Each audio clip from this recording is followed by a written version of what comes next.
Bonjour à tous, c'est Nicolas Nazo, en direct de Quevilly dans le 78, et je suis très content de vous retrouver, même si malheureusement c'est pour une vidéo que je n'avais pas le courage de faire.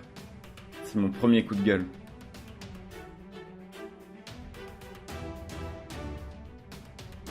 Alors mettons tout de suite les points sur les i. Christopher Nolan, c'est un très grand réalisateur.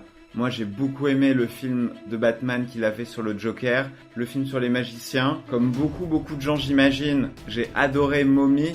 Parfois y a des déceptions. Pour moi ma déception elle a commencé quand je suis arrivé au cinéma, parce que j'avais entendu parler du film que sous son nom anglais Dunkirk, trop bien. Après Interstellar, ouais je l'ai vu au Québec, mais j'ai aucune idée de comment ça s'appelle en France. Et je me suis dit trop bien, ça va rester dans la science-fiction, peut-être même Kirk, bah c'est un hommage à Star Trek.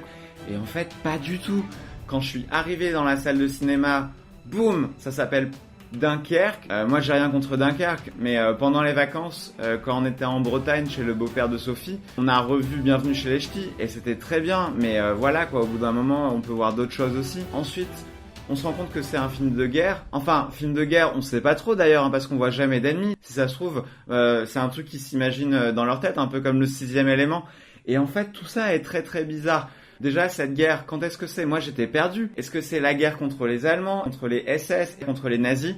Là-dessus, on n'aura jamais de réponse. Est-ce que c'est un film sur le fait de se retrouver dans des grandes étendues pour faire des lip dubs ? Tout ça, c'est jamais très clair, quoi. Ensuite, dès les premières secondes, j'entends ce bruit. Est-ce que c'est ma Swatch ? Parce qu'elle fait beaucoup de bruit. Et je regarde, et en fait, non, je l'avais pas prise ce jour-là. Donc c'était pas ma Swatch, quoi, ça venait du film. En regardant sur internet, j'ai vu qu'ils étaient allés utiliser des vrais avions de la guerre pour le film. C'est quoi la suite logique ? C'est quoi le délire ? Après, on va aller chercher des vrais militaires qui ont fait la guerre et qui aujourd'hui ont peut-être 65 ans, mais c'est complètement débile. Et alors comme j'étais très en colère, j'ai fait quelque chose que j'ai jamais fait, une revue de presse. Vous allez voir, c'est très simple. Et ben vous allez sur Google et vous tapez quelles sont les erreurs historiques dans Dunkerque. C'est très intéressant les résultats qu'on peut trouver. Le Monde. Dunkerque pêcherait par excès de tropisme anglo-saxon. Tropisme, ça veut dire qu'il y a trop en fait d'anglo-saxons quoi dans le film. Les Inrocks.